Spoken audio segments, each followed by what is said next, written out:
TI 첨단 소재 2023년도 상반기 실적을 스로포트 회계로 분석하고 연말 매출액까지 예측을 해보도록 하겠습니다.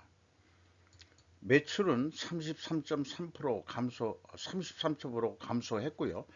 영업이익은 59.1%가 감소했습니다. 그리고 가공비 배부 재고자산 회전율은 2.6회전으로 낮게 산출이 됩니다. 내용이 좋았다고 생각하시면 구독, 좋아요 부탁드리고요.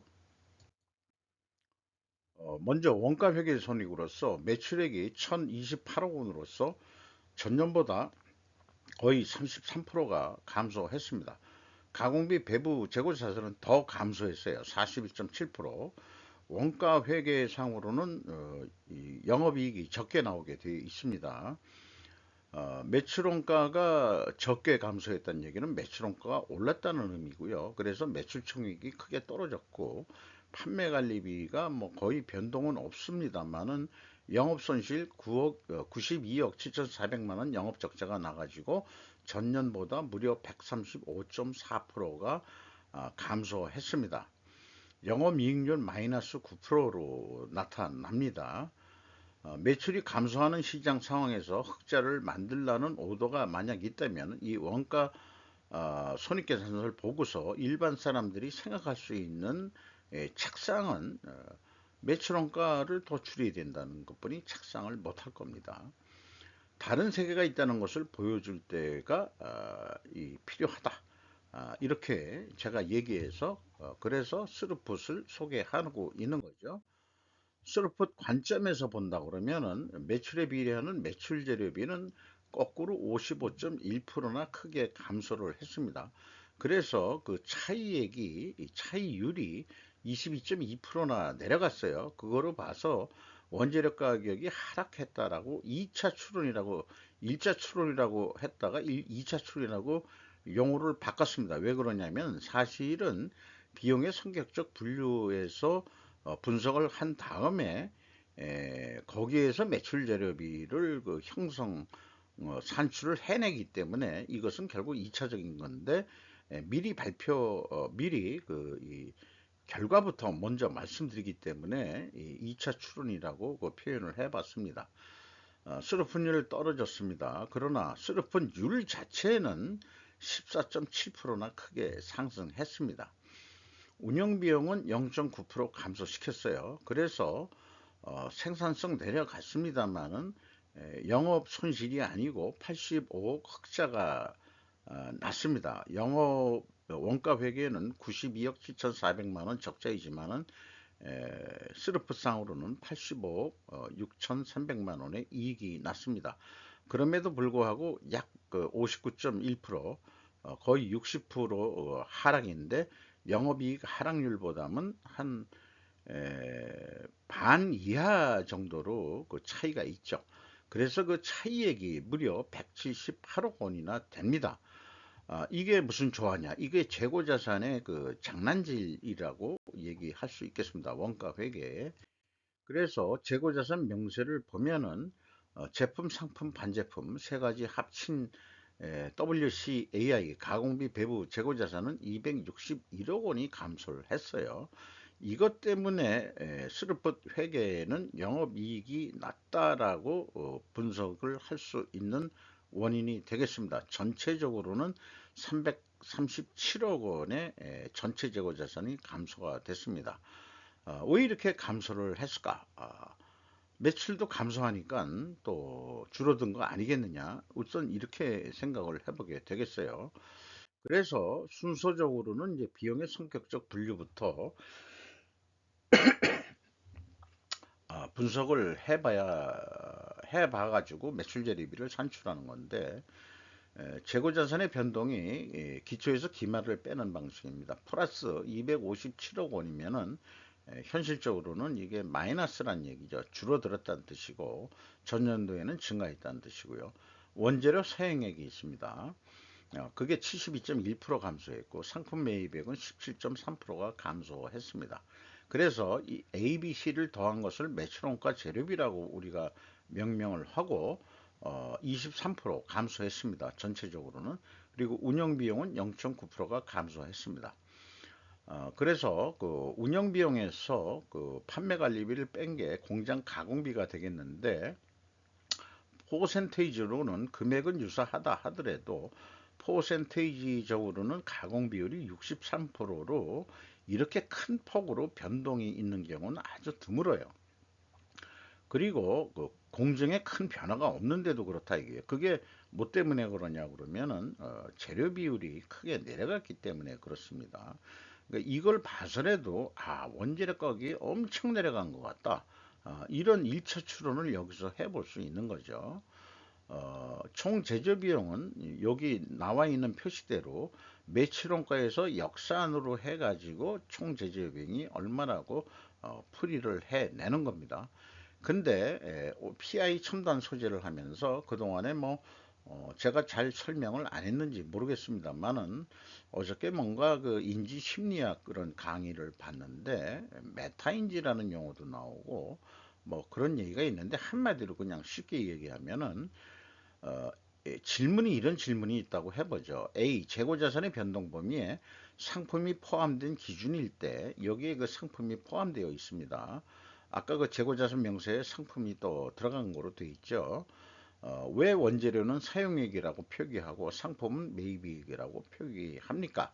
이런 질문을 일반인들이 했다고 봤을 때 제가 일반인들한테 이해가 될 수 있도록 설명을 쉽게 얘기하지 못한다 그러면은 제가 전문가라고 얘기할 수가 없는 거죠. 또 어느 쉽게 얘기해서 그 말하자면 학교에서 꼴찌하는 사람한테도 이해를 할 수 있게끔 이해를 됐다 라고 할 수 있을 만큼 긴 시간을 두고서 자세히 설명을 할 수 있는지 없는지는 모르겠습니다만은 어느 정도 이 제조 원가의 분야가 많은 사람들이 상식적으로 가지고 있는 분야가 아니기 때문에 사실은 산식은 아무것도 아닌데 경험이 없다 보니까 이해들을 못 하시는 거죠. 그러니까 수학은 잘하는데 이 그 원가 회계는 사실은 수학이라는 용어를 쓸 수가 없는 더하기 빼기만 가지고도 얘기되는 뭐 과감승제 곱하기 나누기까지는 좀 해야 돼요. 그러니까 중학교 정도 수준이면은 충분히 이해할 수 있는 그런 영역이 저는 회계 영역이라고 생각을 합니다. 이거를 제가 설명을 해서 이해를 시켜 드릴 수 있을려는지 다음 장에서 좀 설명을 해 보도록 하겠습니다. 어쨌든 원재료 가격은 크게 하락했을 것이라고 1, 2차도 똑같이 원재료 가격이 크게 하락한 것 같다. 이것까지만 이제 기억을 남기고 다음 장으로 왜 상품액은 매입이라고 표기합니까? 원재료는 왜 사용액이라고 표기합니까? 이거에 대한 답변을 한번 해보도록 하겠습니다. 요건 앞장에서 얘기한 거의 질문이고요. 일반인이 이해할 수 있을 정도로 쉽게 설명할 수 없다면 실력이 부족한 것이다. 제가 설명을 제대로 못하고 있다는 얘기죠. 그럼 제 수준에서 쉽게 설명하고 해보자고 하는 것이 이 쭉 표시를 한 겁니다. 제조업에서 매출원가라는 것은 기초 WCAI에서 더하기 제조 원가를 하고 그 다음에 기말 재고를 뺍니다. 그게 매출원가입니다. 그리고 매출원가는 다시 표현을 하면은 제조원가 더하기 재고자산의 변동액이 되겠어요. 그러니까 이 산식에 의해서 매출원가란 것은 그 비성분에 표현할 때 기초 빼기 기말이 되는 겁니다. 그래서 재고가 증가했을 때는 마이너스로 표현이 되는 거죠. 제조 원가는 원재료 출고액, 사용액 더하기 가공비가 되겠죠. 그래서 원재료 출고액은 기초 원재료에서 원재료 매입액을 더해가지고 기말 원재료를 빼면은 그게 이제 생산에 투입된 원재료 출고액, 원재료 사용액이 되겠죠. 그래서 원재료 출고액은 원재료 매입액에서 더하기 또 그 원재료의 증감액 이렇게 기초 원재료에서 기말 원재료 여기 그 매출원가하고 똑같은 그런 개념이 나오죠. 그런데 원재료는 WCI의 변동 범위가 아닙니다. 그러니까 따라서 원재료는 출고액으로 표기한 수치이어야만 하는 것입니다. 요거까지 이렇게 설명했는데도 이해가 안 되시면은 원가 회계나 제조 원가를 안 해봤기 때문에 감이 안 오는 거지 여러분의 머리가 나쁜 게 아닐 겁니다. 저는 그렇게 믿습니다. 저는 이 정도 수준까지만 설명할 수 있는 수준이에요. 더 어떻게 쉽게 그 설명하기가 저도 쉽지가 않습니다. 어, 리처드 파인만 같은 사람이라면은 좀 더 쉽게 얘기할 수 있을지는 모르겠습니다만은 저는 그래서 원재료 출고액은 그대로 여기 그 WCI에 반영이 안 되니까 당연히 그냥 출고액으로 넘어가는 거다라고 표현할 수밖에 없겠습니다. 그러면 상품 매출원가란 것은 어떻게 산출이 되느냐 그러면은 상품 매출원가는 기초상품에서 상품 매입액을 더해서 기말 상품액이니까 상품 매출원가는 결국 출고액을 의미하게 되는 거죠. 상품 출고액. 그래서 상품 매출 원가는 상품 매입액 더하기 여기도 기초에서 기말을 빼는 거죠. 그래서 이것이 WCI에 들어갔다 그러면은 상품 매입액으로 표현을 해야 되는 겁니다. 여기까지 이렇게 설명을 했는데 이래도 모르겠다. 그거는 저는 자신이 없습니다. 더 어떻게 쉽게 설명할 방법이 없습니다. 이것은 여러분의 머리가 나쁜 게 아니고 제조 원가 그 매출 원가 회계가 지랄 맞다라고 얘기를 할 수밖에 없을 것 같아요. 이거를 배우겠다고 해가지고 다들 이게 세상의 진리인 줄 알고 이 세계 산업 세계가 200년 이전까지 200년 정도를 원가 회계가 이렇게 그 모순된 그 산식을 가지고 지금까지 지배를 해 왔다는 거죠. 그것만 또 강조하고 싶어요. 재고자산 매출원가 회계 투명성 검증 3단계로서 PQ 총제조 비용의 갭이 있어요. 이것은 PQ 생산 재료비의 차이액과 동일한 금액이고 이것은 재고자산의 변동범위 차이액하고도 일치합니다만은 이 갭의 내용이 무엇인지는 저로서는 추적할 단서를 찾지 못했습니다. 갭 분석에 있어서 원인 없는 결과는 없다. 그러니까 분명히 갭에 대해서는 뭔가 원인이 있을 텐데 그 원인을 찾을 수 있는 단서는 추적할 수 없다. 요게 문제거리가 되겠습니다. 회사가 제시한 데이터 가지고는 전혀 찾을 방법이 없습니다. 어떤 그 제가 무슨 수사를 한다고 그런다면은 이런 분석이나 뭐 이런 것들을 어떤 범죄 수사라고 그 비유를 한다고 그러면은 증거를 찾아야 되는데 증거를 현재 못 찾고 있다. 이런 말씀으로 또 비유해서 말씀드릴 수 있겠어요. 그리고 현금 흐름표 기준으로는 현금식으로 읽어서 이해를 조금 더 쉽게 해보도록 하죠. 현금이 315억 원이 들어왔으면은 재고가 315억 원만 감소해야 되는데 337억 원이 감소를 했어요. 그러니까 21억 원의 재고가 어디로 날아갔느냐 이런 얘기예요. 그것은 추적을 해보면은 재고자산 평가 손실이 21억 원이다. 그러니까 평가 손실로 날아갔어. 이런 얘기예요. 저는 재고자산에 관한 한 평가 손실 작업을 하지 말라는 입장입니다. 왜냐? 이동평균법으로 현재 가치를 뽑아내고 있는데 뭔 놈의 현실 가치를 또 계산하고 자빠졌냐?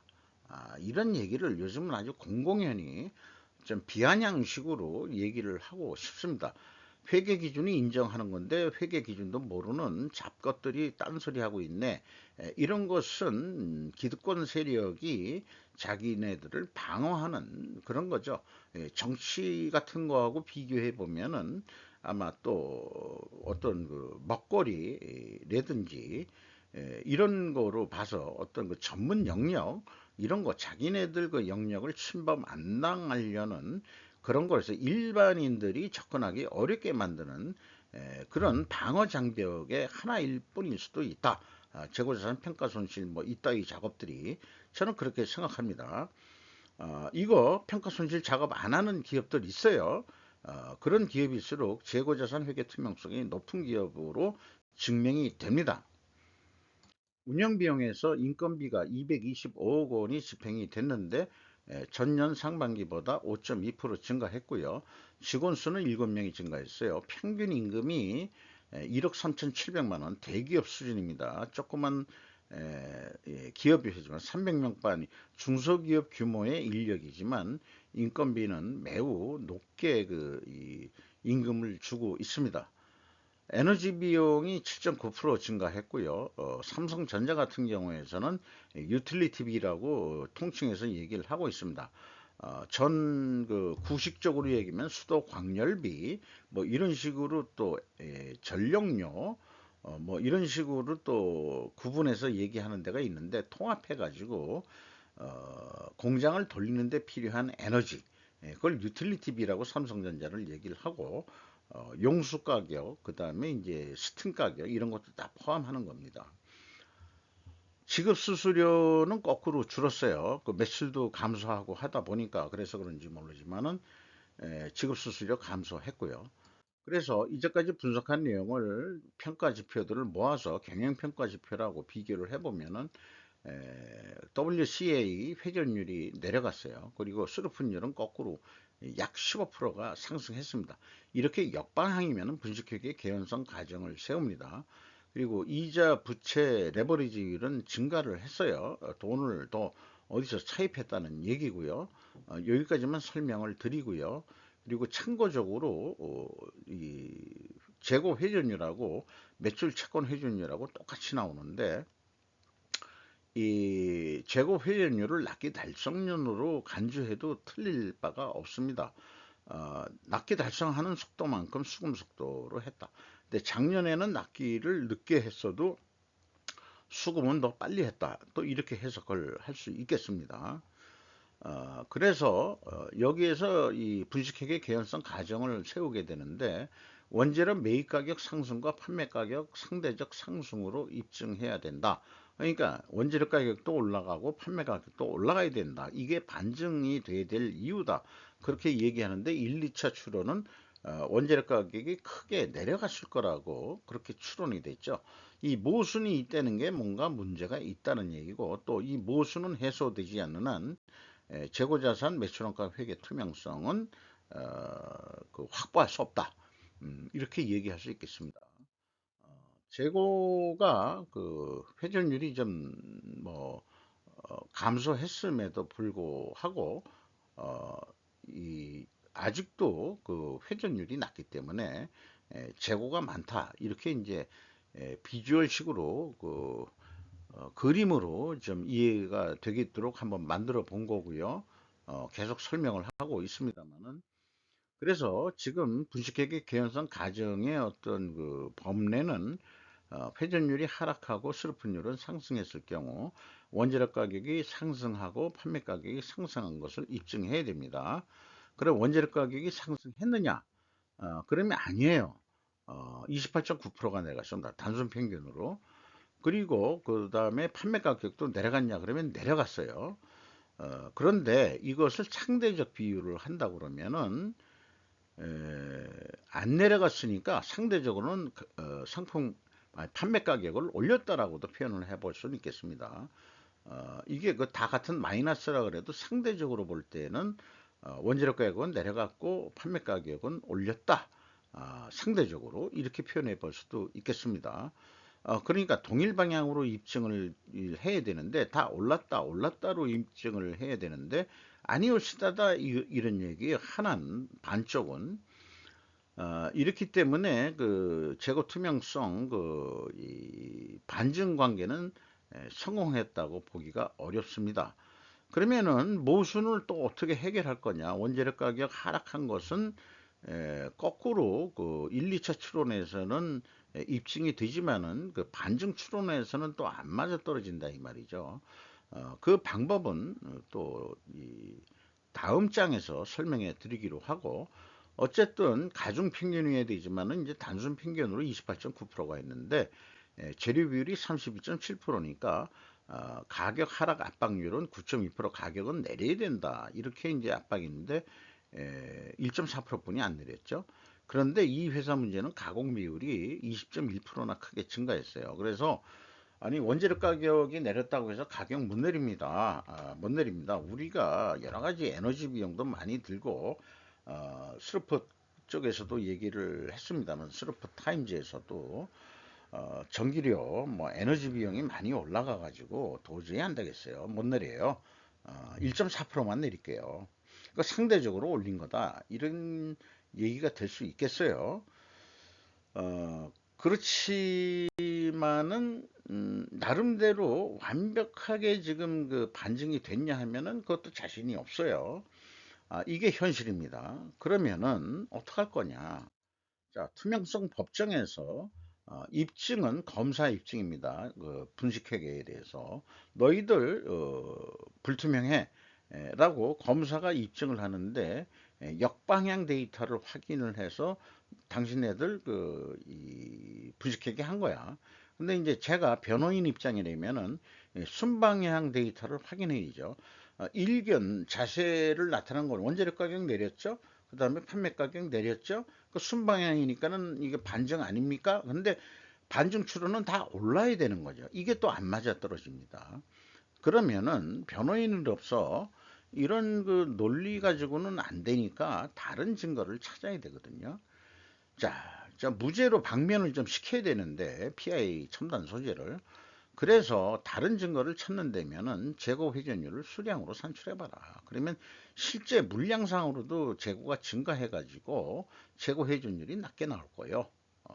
이렇게 입증이 된다 그러면은 무죄 투명성 법정에서 무죄를 받아낼 수 있지 않겠느냐. 이렇게 모순을 해결할 수 있지 않겠냐라고 주장하는 바입니다. 상반기 실적을 가지고 이 손익분기점보다도 적자가 92억이었는데 원가회계는 전환해서 거꾸로 92억 흑자를 내보자 할 때 얼마 정도 팔아야 되느냐 그러면은 1820억 정도는 팔아야 된다. 근데 1800억의 매출액을 확정했다 그러면은 여전히 79억 정도 적자인데 물건값을 깎이니까 근데 재고가 35% 줄이면은 원가 회계는 재고가 줄면 이익이 감소하거든요. 자, 그래서 그럼 흑자를 내기 위해서 손익분기점까지 어느 정도 해야 되겠냐? 지금보다 6% 정도 더 매출 노력을 해야 된다 이런 얘기예요. 그러면은 간신히 4억 6,900 손익분기점 선으로 되는 것이 한 1,900억 정도는 팔아야 된다는 얘기가 나옵니다.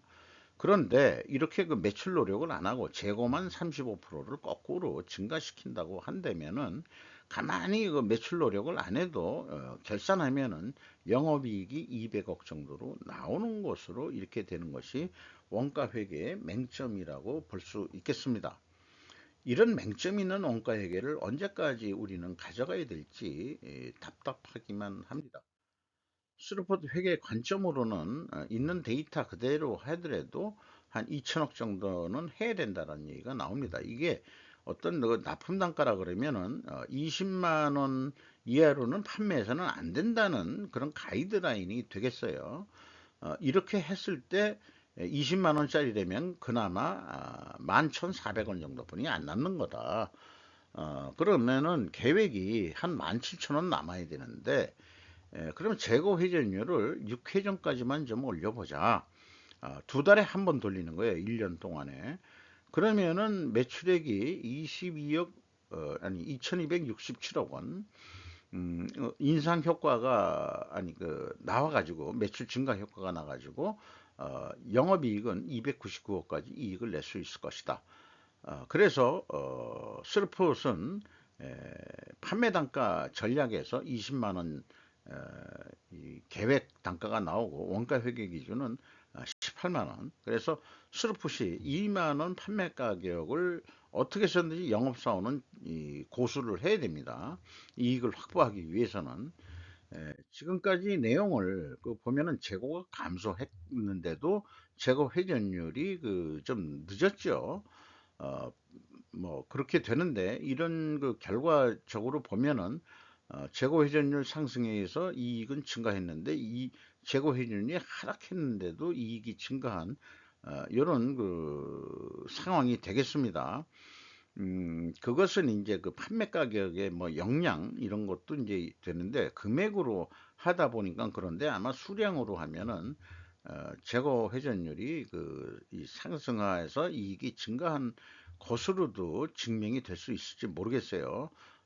그러나 일반적인 내용은 재고 회전율이 상승해야 된다, 이런 얘기가 되겠고요. 판매 예가는 원가 회계보다 높게 나오게 되어 있습니다. 아까 보듯이 20만 원 대 18만 원이니까. 그래서 이 스루퍼 회계는 디플레이션 완화 효과가 있다, 이렇게 말씀드릴 수 있겠습니다. 주가는 26,000원으로서 연초보다 2,900원 내려갔고요. 장부 가격 대비 244% 대우를 받고 있습니다. 주가는 나름대로 잘 형성되고 있는 것 같습니다. 최대 주주는 코리아 PI 홀딩스로서 54%나 크게 가지고 있고, 국민연금단이 9.55% 가지고 있고, 외국인이 5.3% 가지고 있는데 JP모건의 눈이 띕니다. 이상 PI 첨단 소재 2023년도 상반기 실적을 스루프트 회계로 분석하고 연말 매출액을 예측을 해 봤습니다. 결론은 투명성 회계에 대해서는 미흡한 부분이 많다, 검증하는데. 그런 게 이제 종합적인 의견이 되겠고요. 회사가 발표하는 원재료 가격 추이나 판매 가격 추이의 신뢰도는 어떻게 검증할 방법은 없습니다. 그냥 믿고서 했을 때 그렇다는 얘기죠. 그래서 이 순방향으로 다들 이 증명은 됐는데, 그러나 이 이론상으로는 반증을 시키려고 그러면은 다들 상승을 해야 되는데, 실질적인 데이터, 공시된 데이터는 원재료나 판매 가격이나 다 내렸다, 이게 안 맞아 떨어지는 게 못내 제가 분석을 하면서도 더 클리어하게 더 접근할 수 없는, 재무제표만 보고 주석만 봐가지고 분석의 한계도 있다고 볼 수 있겠습니다. 더 이상은 뭐 안 되겠죠. 그 회사를 직접 감사해 보기 전까지는. 그렇게 말씀드릴 수 있을 것 같습니다. 마치도록 하겠습니다.